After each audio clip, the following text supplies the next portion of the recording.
Welcome to today's RUC People. I'm delighted to be joined by Rowan Bauer, who has been part of our church for quite some time now, along with her husband John and their children.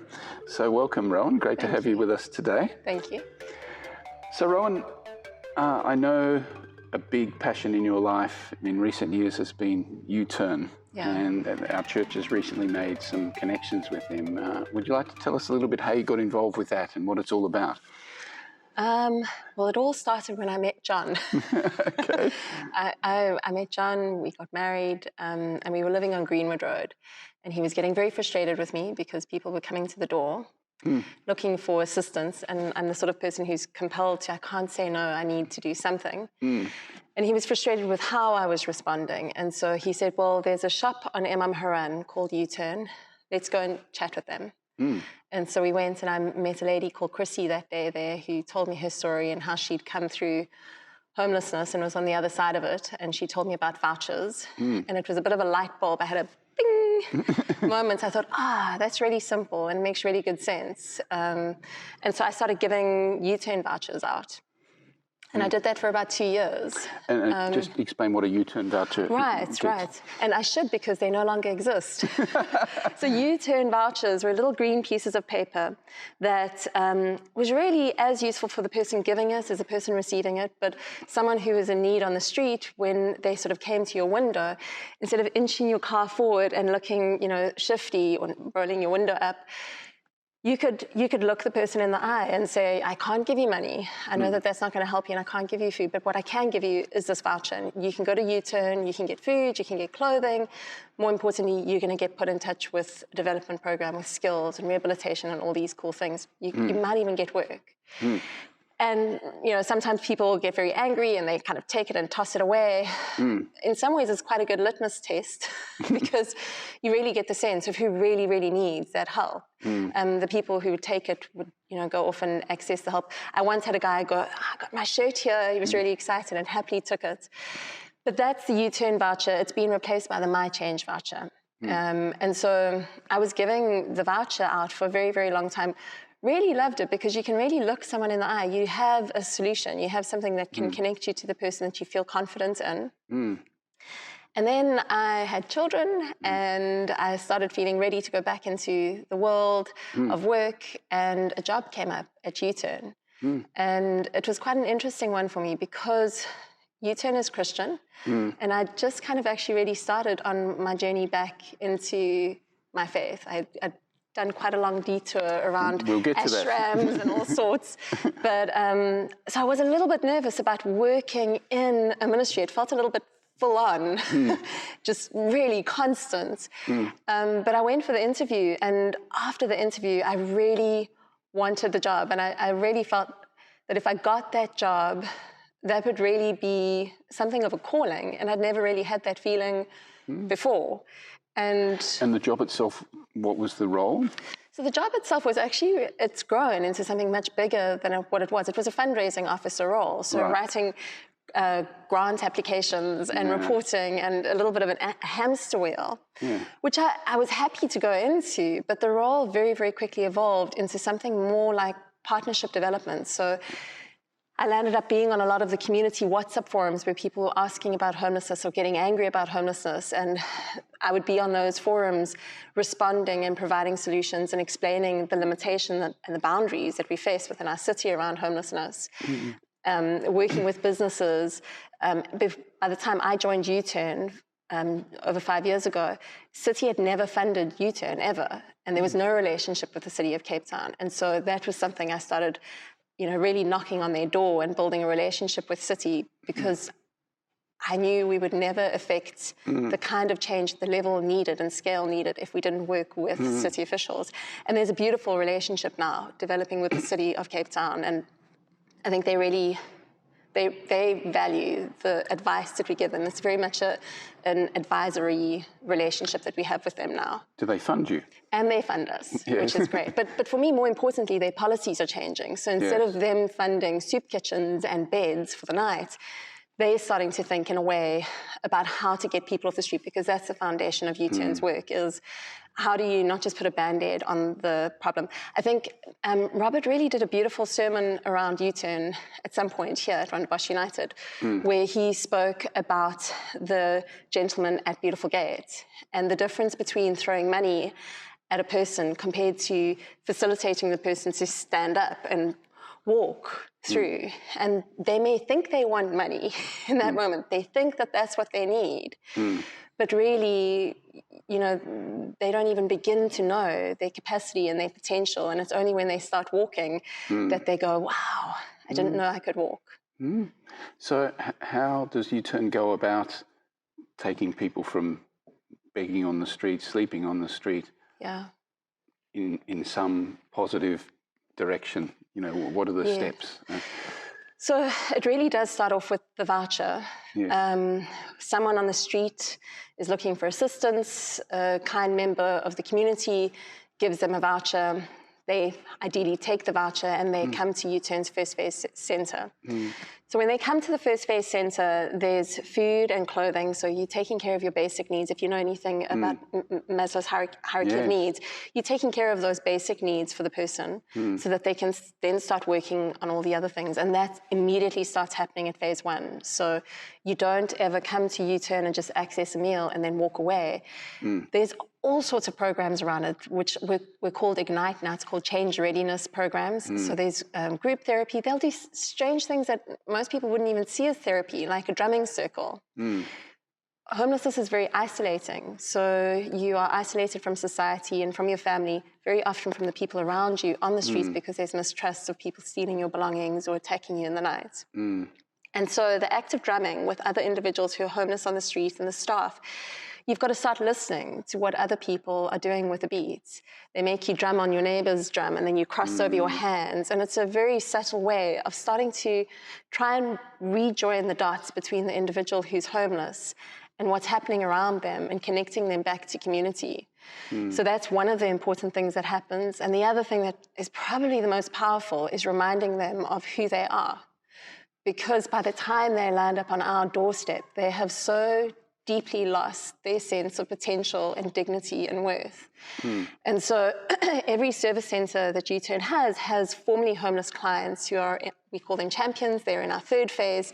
They wear bright green T-shirts. They're guys who've come through exactly what the guys are coming through on Phase 1. They're far more effective than any white middle-class person going, come on, you can do it. Hearing someone who's been through it, knowing they can do it, that's powerful. I had some background myself working in homelessness, and I know that often the issue was complicated by substance abuse and mental health challenges and obviously unemployment. So they're pretty fundamental issues that have to be addressed sometimes, you know, and I don't know how you you manage those things. I often think of it like a fish eating its own tail or a snake eating its own tail, because of course homelessness is caused by addiction and pathological issues and unemployment, but it also causes, it's also caused by homelessness. So if you are already homeless, your likelihood of getting a job, your likelihood of mental health, your likelihood of addiction, it's self-fulfilling, and it's difficult to break that. And often the catalyst towards addiction is relationship breakdown as well.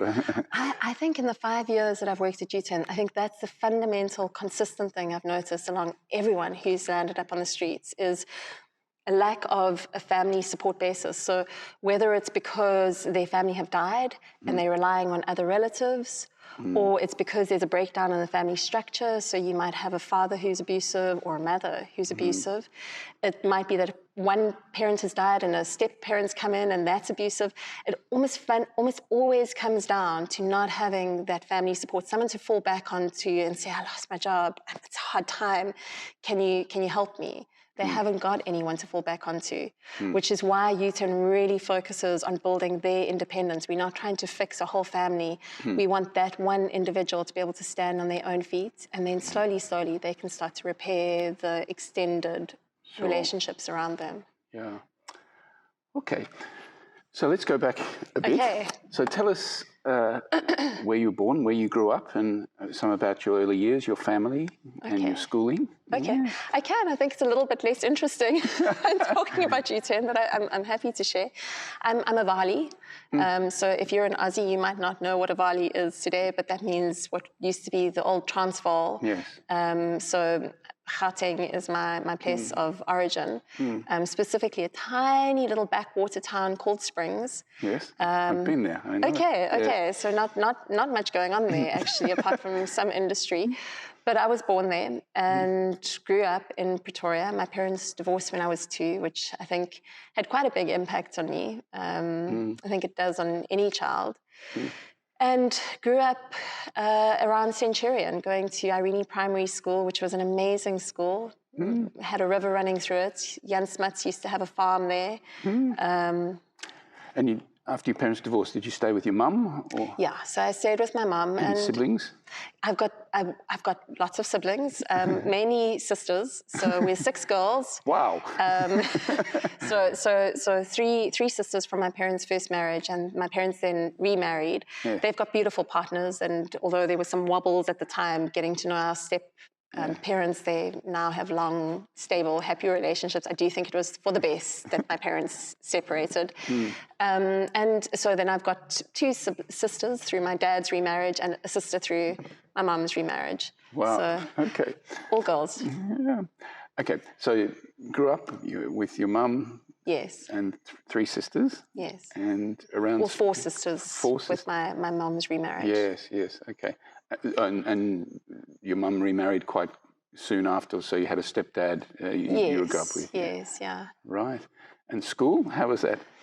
I did not enjoy school terribly. I think that I've never really fit the mold. I think I tend to be on the fringe of things. I suppose that's why John and I also gravitated to each other. We had an understanding of things on the edge and maybe thinking slightly differently. I didn't enjoy school. It felt very limiting, and I was expected to do things that I didn't understand and I didn't appreciate. Yeah. So in Standard 6, I think I missed more school than I attended, and my mom became savvy to the fact that I was bunking, is the term, an excessive amount from school, and she took me out of the mainstream school and put me into an art school. So I then spent the rest of my high school at Parate Elfin Park and got to do sculpture and paintings, and didn't really need to bunk school anymore because I was doing things that felt meaningful. Yeah. So did you go on and matriculate? I did. Okay. I did, thankfully. My mum has sighed a breath of relief. She then funded me going to Rhodes University, where I did classical civilization and philosophy and history. And so I graduated with a BA in classical civilization and history and English, not philosophy.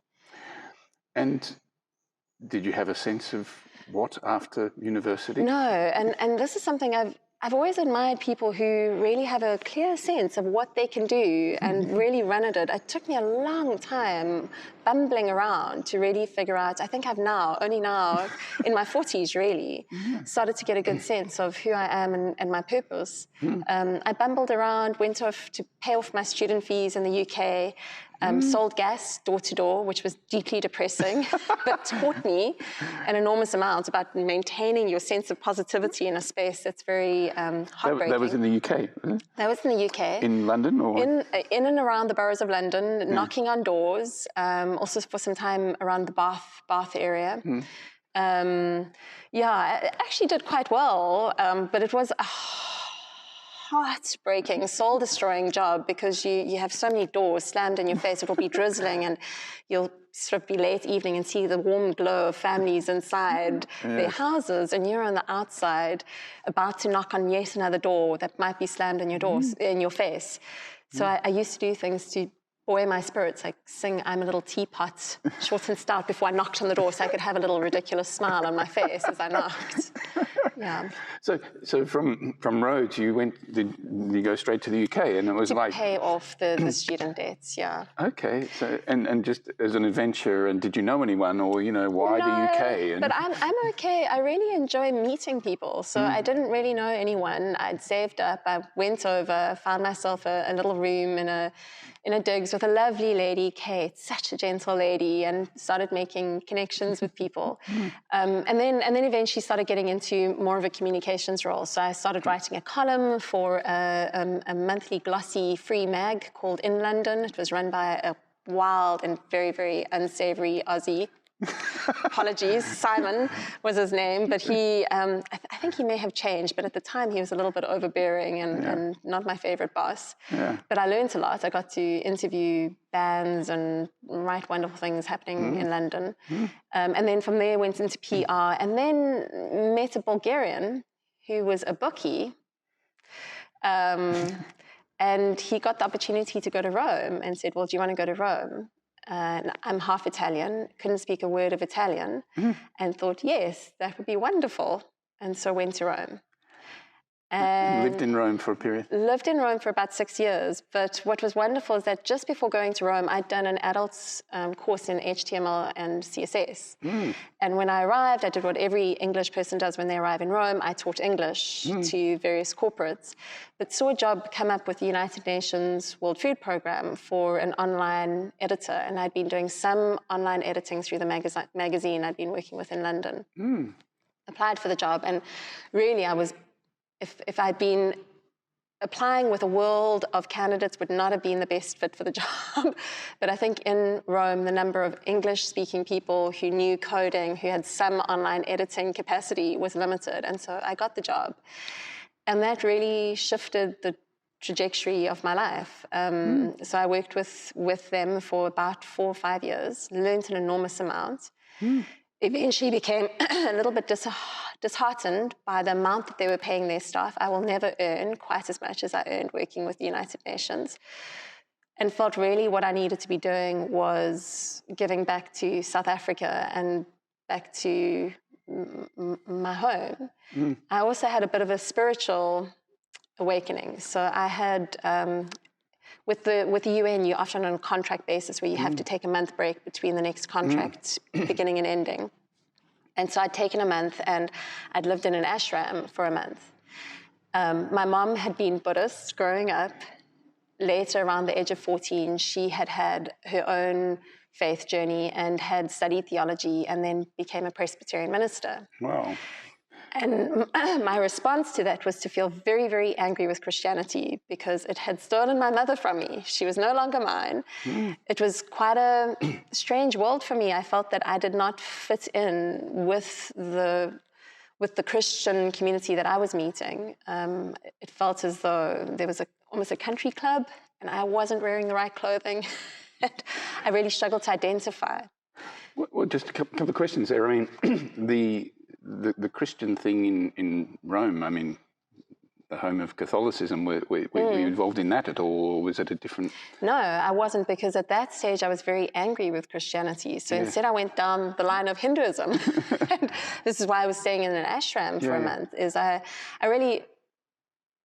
always felt a deep hunger towards God and finding my relationship with God.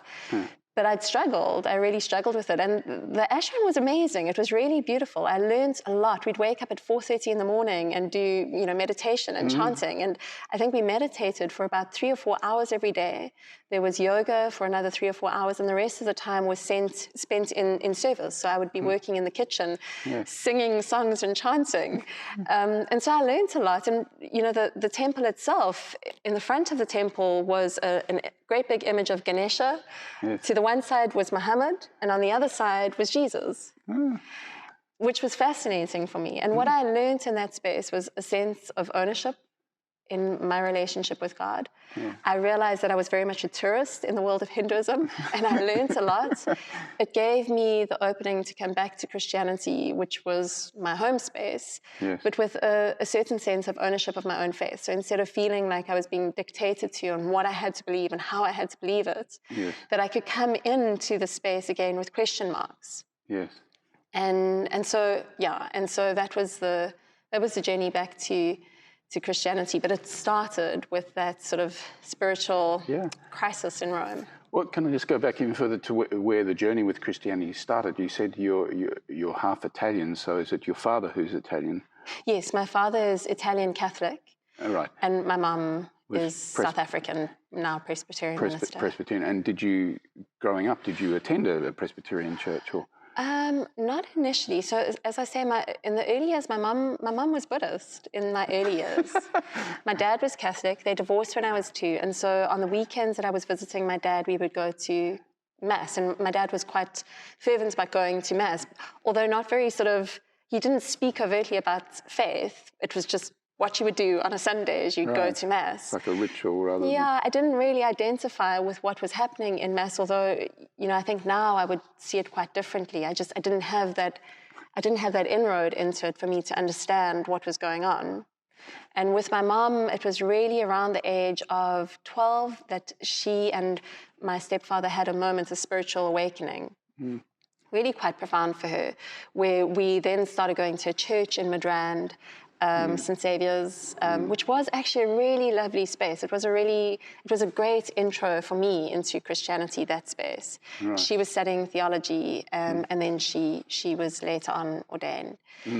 But I still hadn't really taken ownership. I was sort of going along with my mum's own faith journey, and I hadn't claimed it as my own. Yes. And so, I mean, living in London, obviously a fascinating experience. London's a hugely diverse, cosmopolitan city, and then living in Rome, and I assume you learned to speak Italian and reconnected with your Italian roots. It was wonderful. I started to understand my father better. I thought he was just pedantic, but Italians are really obsessive about following the recipe the way it's always been done. Don't change the recipe.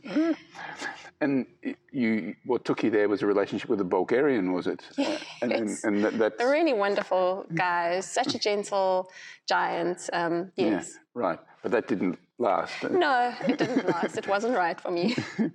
And found your way back to South Africa. Yes.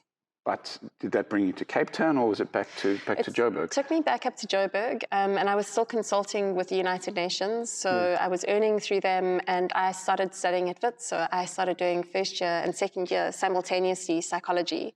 Right. I'd had this moment of realization about faith in Rome, and I'd wanted to use what I'd learned to help people through things that I'd come through myself. So I haven't gone into all the things that really affected me in childhood. I mentioned briefly missing school quite a lot, but there were quite a lot of things that affected me. I started smoking at the age of 14 and experimenting with things that really sent me down a very difficult journey.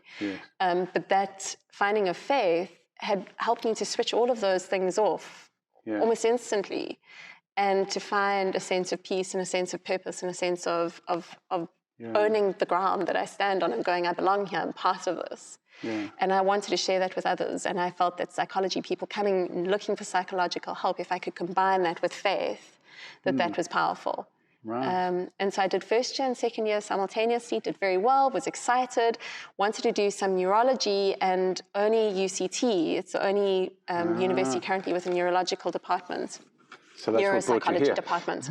And so I came to Cape Town, was accepted to study, got a job with an NGO called Earth Child Project, and started working for them, had planned to study part-time, met John in the January 2015, and really my whole life yet again changed in that moment of meeting John.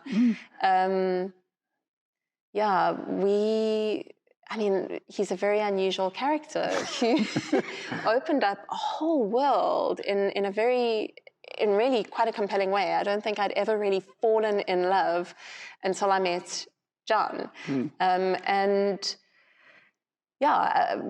Carried on with Earth Child Project, but fell pregnant in May of 2015 and realized that the likelihood of me studying and working while being a new mother was very unlikely, not really going to be happening. And so discontinued that part of the journey. And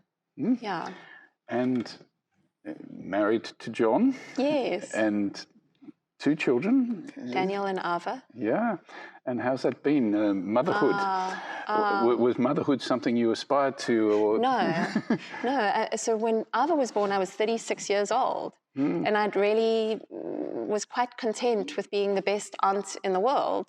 I really didn't feel the need to get married or have children. It wasn't ever anything that was a desperate urge for me. But when it happened, it has been the most beautiful experience. I'm really grateful that I've got the opportunity to have these 2 little beings. Yeah. How old are they now?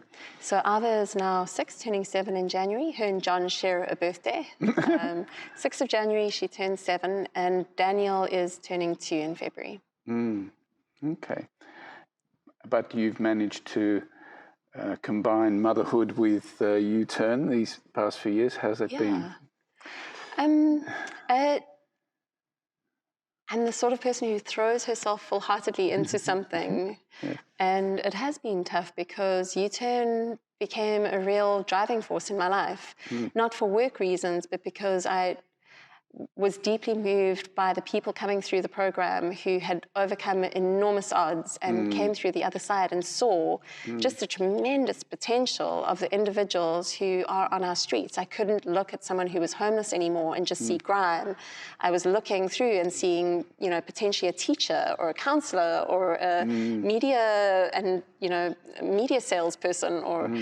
And so I really threw myself into it, and it meant, joining civic association meetings in the evenings or, late nights and early mornings and media interviews. And so I think that's why I have actually now officially resigned from U-turn after 5 years. And one of those reasons is just to give more time to my kids and also to give myself a bit of an emotional break because...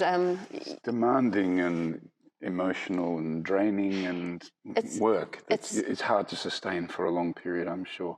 It is quite an emotional coalface to be at. I think I described it, I've often described it as you're caught between house residents who are very frustrated by the situation and you're feeling for them and you're sympathizing, and then on the other side you have non-house residents who are also frustrated and you sympathize. And so there's this constant tug of war trying to create a bridge between the 2 sides. And so I don't think it's something that you can sustain for long. Especially if you're a very empathetic person who, feels deeply and engages with the fight. But of course you can't do that work if you don't sympathize, if you don't empathize, if you don't throw yourself in emotionally. Exactly. Yeah. So, sure. And your connection with this place through John, I mean, and you talked about, needing to reclaim a faith for yourself, but being able to come with questions and, maybe this is not a bad location for that. I mean, did you come here through John and, how's it been for you? Yeah. So you actually really, you really said the right words about questions, and it was one of the reasons that I really felt that I could come to Rondebosch United. So John, as you know, had been coming to the church for many, many, many years.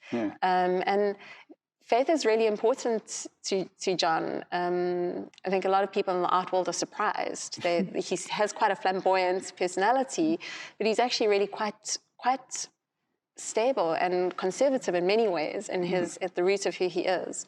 And so he really insisted we needed to go to church. That was what we needed to do on a Sunday. And I balked at it at first. I really didn't want that kind of commitment in my life. But coming to Rondebosch United, I think what really struck me was Robert. So, I love listening to Robert's sermons. He weaves these tapestries of philosophy and music and art and sometimes different faiths. I love how he speaks about Judaism and other faiths and sees the familiarity in them. And I think the biggest thing that he does that for me was allowing me to be in this space was he allows for question marks. So a lot of his sermons pose questions. And I think my struggle previously with Christianity is that there are some, I understand it better now that I've worked in a ministry and I've seen individuals really coming to faith for the first time who are struggling. They need very clear frameworks, very defined frameworks, and they need a rigid structure sometimes to hold themselves. But I'd struggled with churches where there weren't question marks. Everything was so confidently stated. It felt like there were many more questions that I wanted to ask that weren't allowed. And Robert creates a space where he allows questions. And I think that's just wonderful. Yeah. And hopefully a place where your kids feel comfortable as well.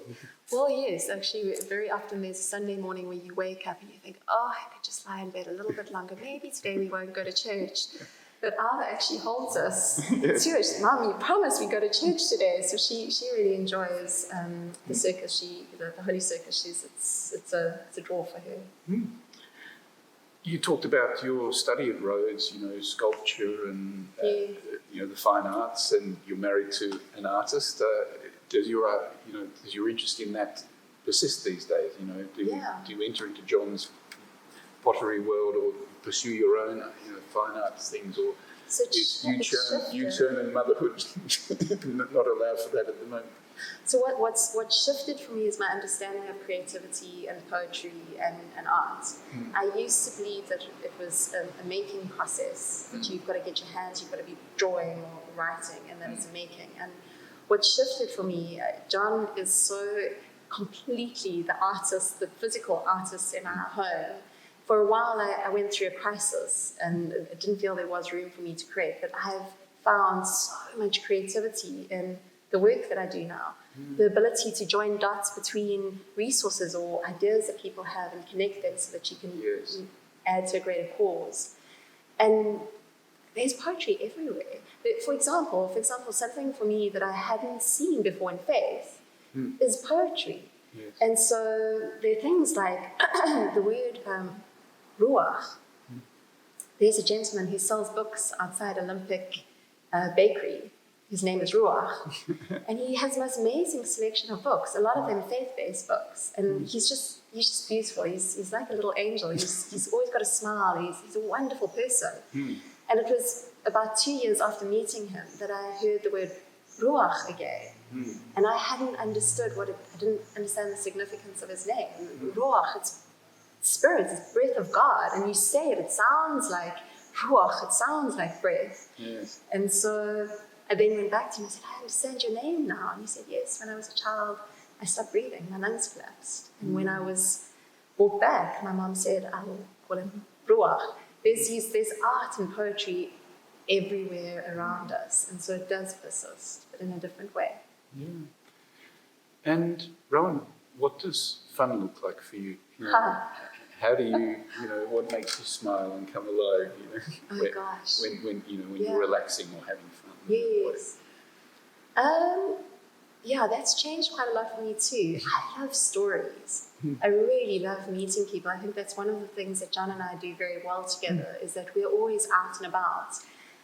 And you find and meet people in remarkable places, and you hear these astounding stories. That is a lot of fun for me, to meet people and hear ideas. I enjoy play, so I enjoy lying on the floor, blowing bubbles up into the air, trying to pop the bubbles with our feet. I think fun is really in play, and it's seeing the present moments. And seeing the joy in it. And I guess having children brings that alive as well. Yes, To play with them. So, having just resigned, I guess it's time out for a while, but do you have a sense of what the future holds? What's on the horizon for you? Yeah, I do have some sense of what's on the horizon. I've learned in my life not to be too anticipatory of the horizon, because there's so many unexpected that come along, and to be ready for them, to really embrace the unexpected. But for now, the plan is not to move entirely away from U-turn. So I consult to U-turn still 3 days a week in a business development role. Right. I'm overseeing a social enterprise of theirs, which is focused on communication, so data management for NGOs and online communication and theory of change and all of those things they help other NGOs implement. And starting my own social enterprise, which subcontracts. So it's called Coder Up, and it provides web development services. The profit of that is then going back into creating learnerships for mainly women, but anyone who's interested through U-turn in coding and development. So I want to remain in that space, but just a little bit back from the coalface. Yeah. Well, that sounds like a great idea and probably a much needed, just for now at least. So, Yeah. And hopefully it allows more time with the kids because I can not be so office-based and out in the community. It's a little bit more of a contained space. Sure. Okay. Well, thank you, Rowan. It's been fascinating to get to know you a little bit better and to hear a bit more about U-Turn. And yeah, we wish you all the best in the future. Thank you so much for giving me an opportunity to share my story. Pleasure. Thank you.